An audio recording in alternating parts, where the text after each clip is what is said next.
Hello students, welcome to Schoolzy, India's first free online school.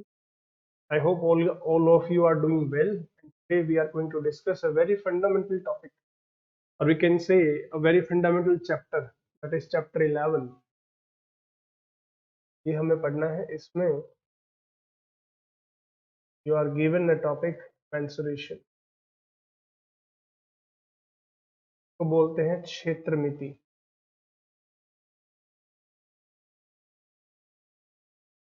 Mensuration के अंदर हमें different जो हमारे डायग्राम्स है उनके साथ डील करना है, और इसके अंदर बच्चों दो चीजें आपको सीखनी है. एक है एरिया एंड इज पेरीमीटर. दो चीजें हमें जाननी है कि एरिया और पेरीमीटर क्या है. इसको क्षेत्रफल बोल देते हैं and it is known as परिमाप.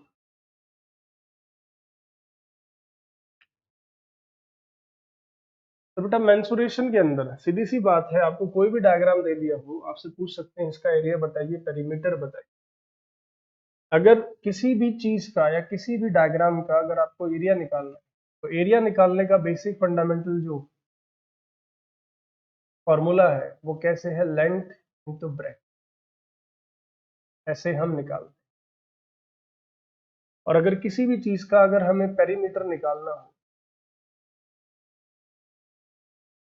किसी भी डायग्राम का अगर हमें पेरीमीटर निकालना हो, तो पेरीमीटर और एरिया में एक बेसिक डिफरेंस ये होता है कि एरिया तो वो है कि कोई भी ऑब्जेक्ट जितना स्पेस लेती है that is area.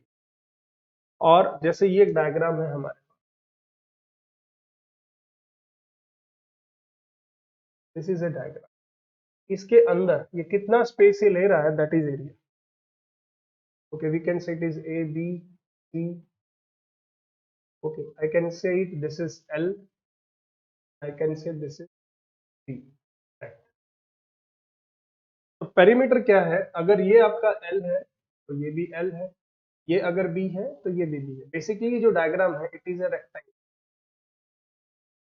Previous classes में आपने अच्छे से पढ़ा है कि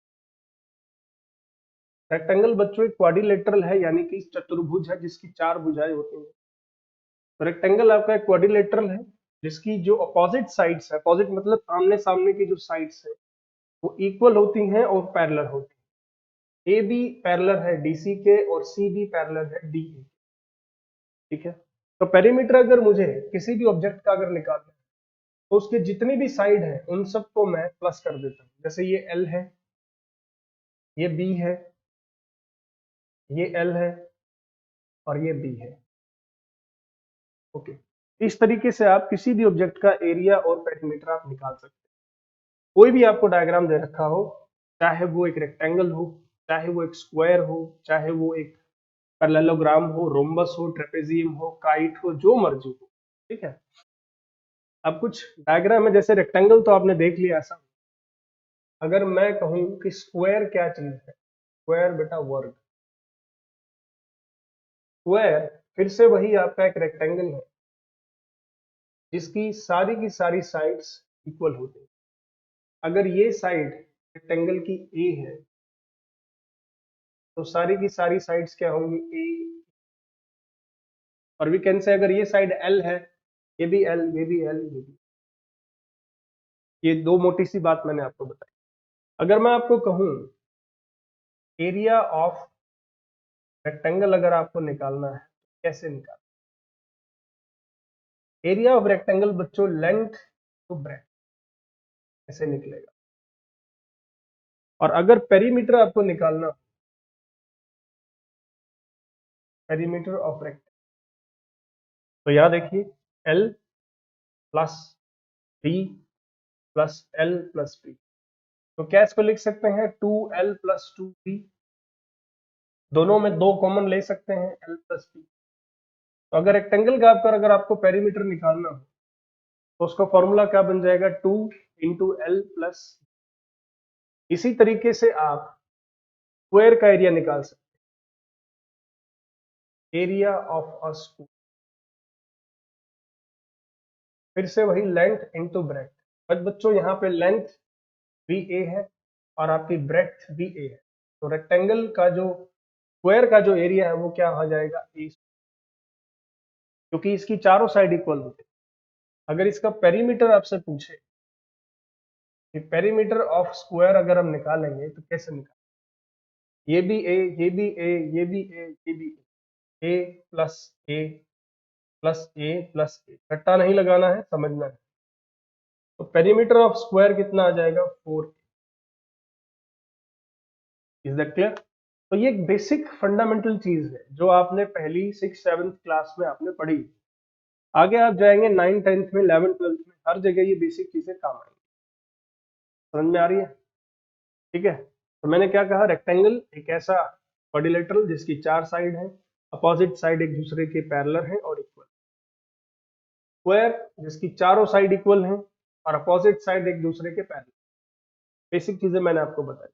अब चलिए चलते हैं क्वेश्चन नंबर फर्स्ट की तरफ 11.1 के। क्वेश्चन की स्टेटमेंट आपके स्क्रीन पर अभी आ जाएगी और क्वेश्चन नंबर फर्स्ट इन्हीं दो के ऊपर बेस्ड है, उसको सॉल्व करेंगे।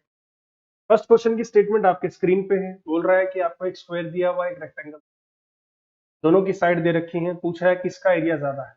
ठीक है, क्वेश्चन में आप देखेंगे तो जो रेक्टेंगल है उसकी एक साइड दे रखी है, यानी कि लेंथ दे रखी है, ब्रेड्थ नहीं दी हुई। Let us discuss. क्वेश्चन में सबसे पहले दिया हुआ है आपको कि दोनों जो फिगर्स हैं उनका पेरीमीटर सेम है। तो perimeter of square is equals perimeter of rectangle is given in the question. ये हमें दिया हुआ है।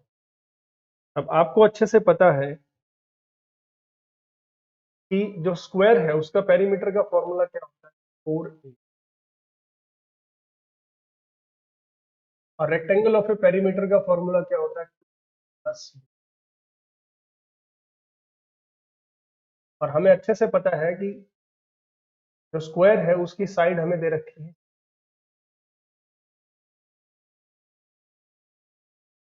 और लेंथ हमें दे रखी है रेक्टेंगल की 1। तो सबसे पहले बच्चों ब्रेड्थ निकालेंगे यहाँ से,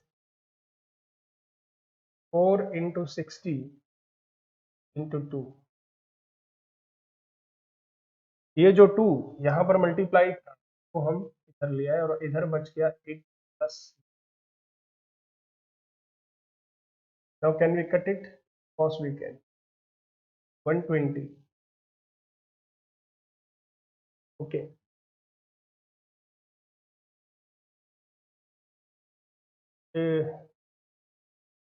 120 is equals 80 and b is equals 120 minus 8. So b is equals, तो बेचा रेक्टेंगल का जो ब्रेड्थ है वो हमारे पास आ गया 40 मीटर। तो can we find out the area now? Yes we can. Now can we find out the area?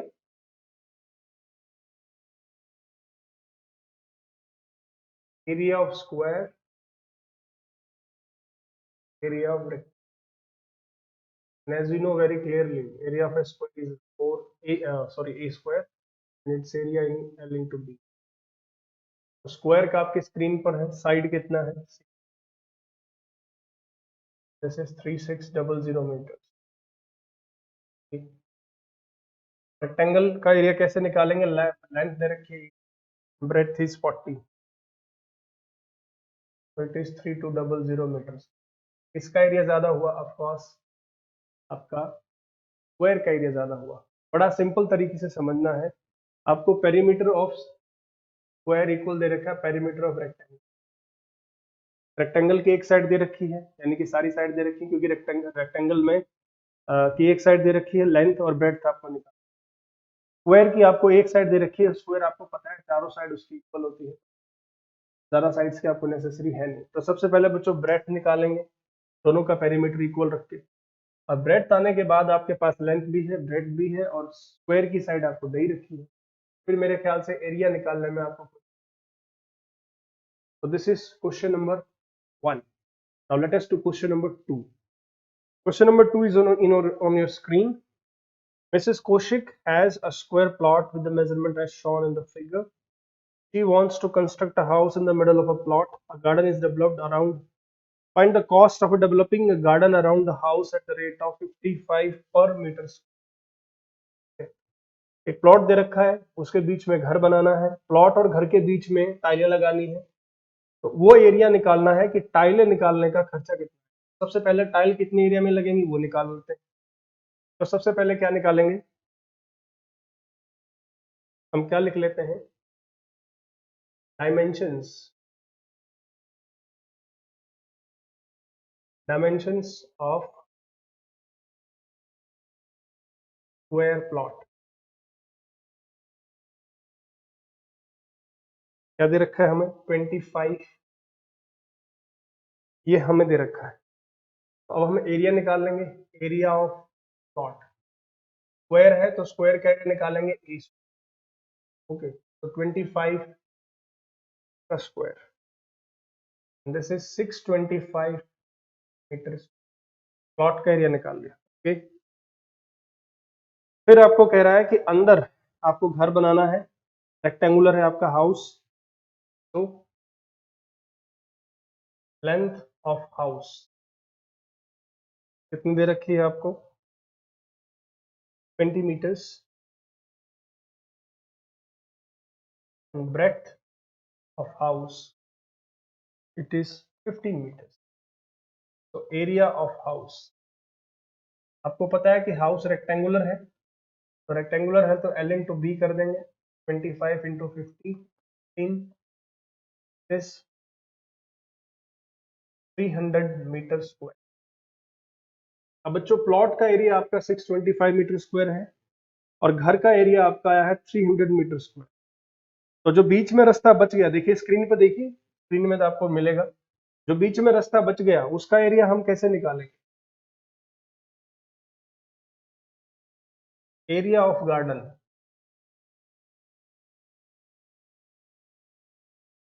Garden का एरिया कैसे निकलेगा, area of plot minus area of house. Okay, plot का कितना है 625, हाउस का कितना है 300, तो गार्डन का एरिया कितना आ जाएगा 325 मीटर। यानी कि ये गार्डन का एरिया है और इसमें आपको टाइलें लगानी है। पूछा है कि 55 पर मीटर स्क्वायर के हिसाब से अगर आप टाइलें लगाएंगे 325 मीटर स्क्वायर में तो आपका खर्चा कितना आएगा, ये पूछा। तो cost of tiles 325 metre square into 55, this is 17,875 रुपये। कितना खर्चा आएगा आपका उस गार्डन में टाइलें बिछाने का, यही आपसे क्वेश्चन में पूछा था। Is that clear? अब देखिए दोबारा समझाता हूँ। आपको एक प्लॉट दे रखा है ऐसे स्क्वायर प्लॉट, मान लीजिए आपके घर का प्लॉट है, फिर कह रहा है कि उसमें आपको ऐसे गार्डन बना, एक घर बनाना है। जो गार्डन है वो स्क्वायर है और जो घर है वो रेक्टेंगुलर है। ये जो बीच में जगह बच गई यहाँ पे गार्डन बनाना है, और गार्डन बनाने का जो खर्चा है वो 55 पर मीटर स्क्वायर का खर्चा है। तो बच्चों सीधी सी बात है, बड़े बॉक्स में से छोटे बॉक्स का एरिया माइनस कर दीजिए, ये वाला एरिया आपके पास यानी कि गार्डन का एरिया आपके पास निकल आए। मैंने यही किया। सबसे पहले प्लॉट आपका स्क्वायर फॉर्म में था तो प्लॉट का हमने एरिया निकाल लिया 625 मीटर। के बाद जो छोटा बॉक्स है यानी कि गार्डन प्लॉट के अंदर जो हमारा घर बना है, यानी कि लेंथ ऑफ हाउस ये है, ब्रेड्थ ऑफ हाउस ये, हाउस का एरिया निकाल लिया 300 मीटर स्क्वायर। इन दोनों को माइनस कर दिया तो गार्डन का एरिया आ गया 325। अब कह रहा है कि 1 मीटर स्क्वायर का खर्चा 55 रुपीज है गार्डन को बनाने का, तो 325 को 55 से मल्टीप्लाई कर दिया, आंसर आ गया 17,875 रुपीज। यानी कि इतने पैसे आप खर्च करिए और स्क्वायर गार्डन में रेक्टेंगुलर घर के चारों तरफ आप अपना गार्डन बने। दो क्वेश्चन हो गए, नेक्स्ट क्वेश्चन की तरफ चलते हैं। क्वेश्चन नंबर जो 3 है, क्वेश्चन नंबर 3 आपके स्क्रीन पर है, ये मैं नहीं करवाऊंगा, बता देता हूं कैसे। इसमें बच्चों सबसे पहले तो आपको एक रेक्टेंगल दे रखा है और फिर दो सेमी सर्कल बना रखे हैं, यानी कि इन दोनों को आप पूरा एक सर्कल समझ लीजिए, इसको भी और इसको भी। हाफ हाफ सर्कल है, मिला दीजिएंगे सर्कल, और ये रेक्टेंगल दे रखा है। तो आपसे पूछा हुआ है कि find the area and the perimeter of the garden, यानी कि इस पूरे फिगर का आपको एरिया निकालना है और आपको पेरीमीटर निकालना है। I hope you can do it. सबसे लास्ट में क्वेश्चन नंबर 3 आप करिएगा, मैं आपको सीधा लेके चल रहा हूँ क्वेश्चन नंबर 4 पे। Question number 4 is very easy and very interesting. Let us move to question number 4। बच्चों क्वेश्चन नंबर 4 इंटरेस्टिंग है। ये थोड़ा सा लेट करवाऊंगा, अभी करवाऊंगा, बट इससे पहले कॉन्सेप्ट मुझे आपको बताना है। बोल रहा है flooring tile has the shape of a parallelogram whose base is 24 centimeter, base of parallelogram tile,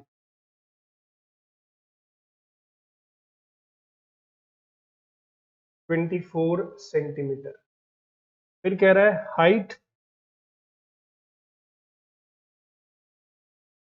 height of parallelogram tile, it is 10 centimetre. ये दे रखा है, एक बार यहीं तक रुक जाइए फ्रेंड्स। क्वेश्चन नंबर 4 आपके सामने है स्टेटमेंट। पैरेललोग्राम आपको टाइल दे रखी है, उसके डायमेंशन दे रखे हैं, बेस दे रखा है, हाइट दे रखी है। ओके, तो हमें पैरेललोग्राम क्या होता है पहले तो ये समझना है। इधर आ जाइए, पैरेललोग्राम क्या होता है, मैंने आपके लिए डायग्राम बनाया है। रेक्टेंगल जो है, ये आपके सामने एक रेक्टेंगल है, इसका एरिया आपको पता है लेंथ इंटू ब्रेड्थ, यानी कि इसी रेक्टेंगल को अगर मैं इसके जो वर्टिसेस हैं सी और डी को पकड़ के अगर इस तरफ कर देता हूं तो ये कुछ ऐसे हो जाएंगे, somehow like this. Now this is a parallelogram, A, B, C, okay. ये पैरेललोग्राम है।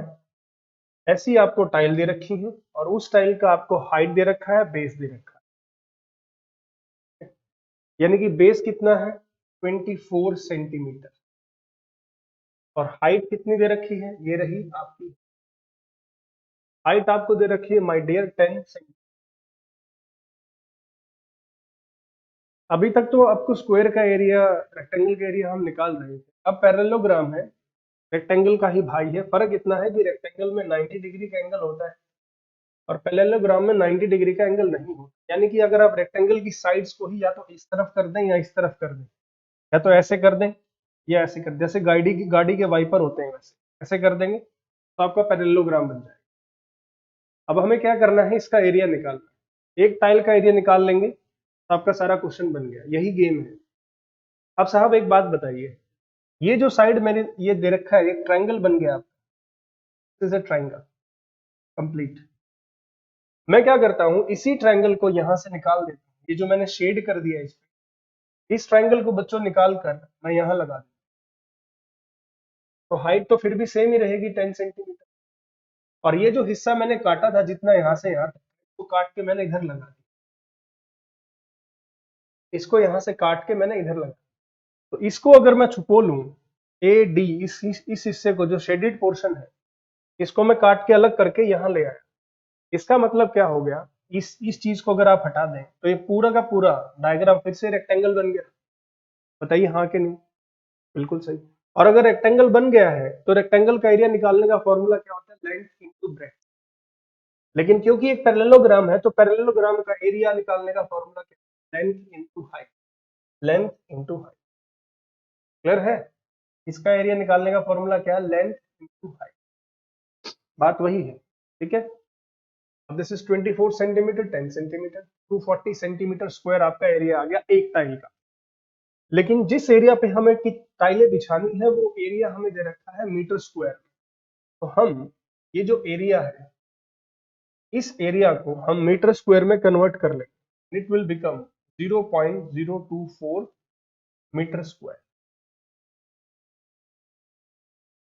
Okay, now number of tiles required,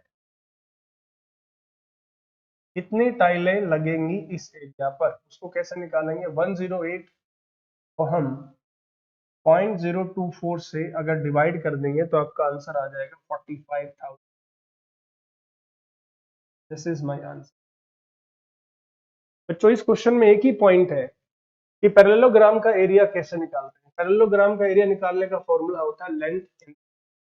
अगर आप फॉर्मूला याद रखना चाहते हैं याद रखिए। जिस बच्चे को समझना है वीडियो बैक करके इसको दोबारा समझ लीजिए, आपको समझ में आ जाएगा कि पैरेललोग्राम का एरिया क्यों लेंथ इनटू हाइट होता है। So this is question number 4. Now let us move on to question number 5. Okay, note करिए। क्वेश्चन नंबर 5 का स्टेटमेंट आपके पास है। इसमें 3 पार्ट्स हैं, पार्ट ए बी सी। ए और सी मैं आपके साथ डिस्कस करूंगा, बी आप खुद। पार्ट ए में दे रखा है कि एक आंट है वो मूव करती है पर्टिकुलर डायग्राम्स के चारों तरफ, उनके मेजरमेंट्स दे रखा है और आपको बताना है कि जो वो आंट है यानी कि चींटी है वो कितना एरिया कवर करती है। ठीक है, एंट, आंट का मतलब तो चाची, एंट माने चींटी। तो बच्चों इससे पहले लेकिन एक बात मैं आपको समझा दूं, ये सर्कल है हमारे पास, है ना, और अगर इसको हम ऐसे कर देंगे तो ये बन जाएगा सेमी सर्कल। इसको बोलते हैं वृत्त, इसको बोलते हैं अर्धवृत्त, आधा गोला, आधा सर्कल, सॉरी गोला अलग चीज होता है। तो सर्कल की भी बच्चों दो चीजें होती हैं। एक होता है सर्कल का एरिया कैसे निकलता है, 2 pi R, sorry pi R square, pi R. R क्या है इसमें, रेडियस।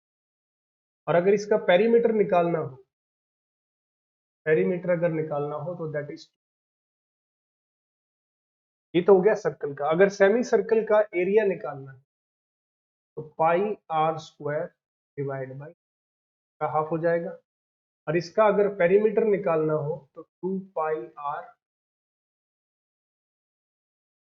ठीक, स्टेटमेंट नंबर फर्स्ट हमें दे रखी है ये, फिफ्थ का ए पार्ट हमें दे रखा है, आपके स्क्रीन पे भी है, मैं भी बना ये दिया हुआ है और साथ में उसने बोला है ये है 2.8 सेंटीमीटर। तो फर्स्ट डायग्राम में आपको बताना है कि जो चींटी है, जो एंट है, वो कितना पेरीमीटर, कितना डिस्टेंस तय करेगी। पेरीमीटर का ही दूसरा नाम बच्चों डिस्टेंस होता है। ठीक है, समझ गए।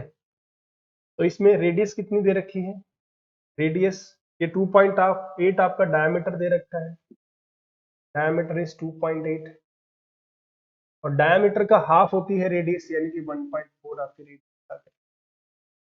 अब हमें इसका पेरीमीटर निकालना है या आप कह सकते हैं इसका सरकमफेरेंस निकालना है। पेरीमीटर का मतलब क्या बच्चों, यहां से लेकर और यहां तक का जो डिस्टेंस है, ये डिस्टेंस, इसके अंदर ये वाला डिस्टेंस शामिल नहीं है जहां से मैं मार्कर आपका लगा रहा हूँ, ये डिस्टेंस इसमें शामिल नहीं है, सिर्फ यहां से यहां तक का ये डिस्टेंस इसमें शामिल है। तो पेरीमीटर जो है सर्कल का वो कैसे निकालते हैं, या सेमी सर्कल है ये, सेमी सर्कल का पेरीमीटर कैसे निकलता है, 2 पाई आर बाई 2, यानी कि पाई आर कर सकते हैं, 2 पाई आर। पाई की वैल्यू कितनी है, इट इज 22/7। आर की वैल्यू कितनी है, this is value, this is 5। तो बचा कितना, 22/5। अब यहां से 22/5 को अगर आप करोगे तो इसकी वैल्यू कितनी आएगी, यहां कर 5 4 जा 20, 4.4। इसका पेरीमीटर कितना आ गया, 4.4, यानी कि यहां से लेकर और यहां तक का जो ये डिस्टेंस है ये है 4.4 सेंटीमीटर। अब हमें टोटल बताना है, टोटल पेरीमीटर उसने कितना कवर किया। 4.4 तो आपका ये हो गया यहां से लेकर और यहां, और ये वाला भी तो बचा हुआ है, प्लस 2.8 इसमें ऐड कर दें, ये कितना आ गया, 7.2 सेंटीमीटर। तो पहले डायग्राम में जो हमारी एंट है वो पूरा कवर, जो डिस्टेंस कवर करेगी, this is 2.8, this is 2, sorry this is 4.4, 4.4। अब इस 4.4 में ये वाला जो डिस्टेंस कवर करे तो टोटल आपका हो जाएगा 7.2। ओके, बी पार्ट करते हैं इसका, फिफ्थ का, बी नहीं सी करते हैं, C part, C part interesting है, बी आप खुद करेंगे।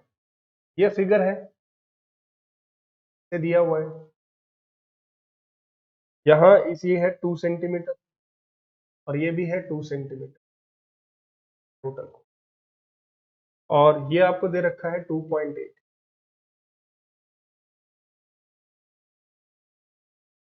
ठीक है, तो देखिए सीधी सी बात है, ये ऊपर जो सरकमफेरेंस आपको दिख रहा है ये तो सेम यही चीज है, ये देखिए सेम यही चीज है, और इसका भी डायमीटर 2.8 0.8। तो perimeter of semi circle, semi circle का पेरीमीटर 2πr/2 कैंसिल, यानी कि 22/7। डायमीटर 2.8 है, रेडियस 1.4 आ जाएगी। भी तो हमने सॉल्व किया था, ये देखिए सेम यही चीज तो है। तो यहाँ से इसका पेरीमीटर कितना आ गया 4.4। तो यानी कि ये जो डिस्टेंस है ये वाला, दिस इज 4.4 सेंटीमीटर। अब पूछ रखा है कि टोटल डिस्टेंस है, पेरीमीटर जो है वो एंड कितना कवर करेगी। 2 ये हो गया, 4.4 ये हो गया, और 2 ये हो गया, तीनों को उठा के total distance covered, total distance how much, 4.4 plus 2 plus 2, 2 plus 2 4, 4 plus 4 8, 8.4 centimetre. So gentlemen, this is exercise 11.1. I hope it is clear to all of you. Okay इसमें बी पार्ट मैंने छोड़ा है, वो आप खुद करेंगे, और क्वेश्चन नंबर सेकंड मैंने छोड़ा है, खुद करेंगे, sorry third question. Okay, so next exercise में हम डिस्कस करेंगे 11.2, और अगली एक्सरसाइज में मैं आपको बताऊंगा वॉल्यूम कैसे निकालते हैं। ये चैप्टर जो है बच्चों, जो 11th चैप्टर है, it is very very very important. 9th class में जब आप जाएंगे तो 13 और 15 चैप्टर इसी पे बेस्ड है। 10th क्लास में जब आप जाएंगे तो 14 एंड 15 चैप्टर इसी पे बेस्ड है। इवन तो बच्चों 11 12th में जाएंगे तो भी आपको एरिया, पेरीमीटर, वॉल्यूम, ये सारी चीजें पता होनी चाहिए। Okay, till then bye bye and have a nice day, be safe, stay safe, thank you.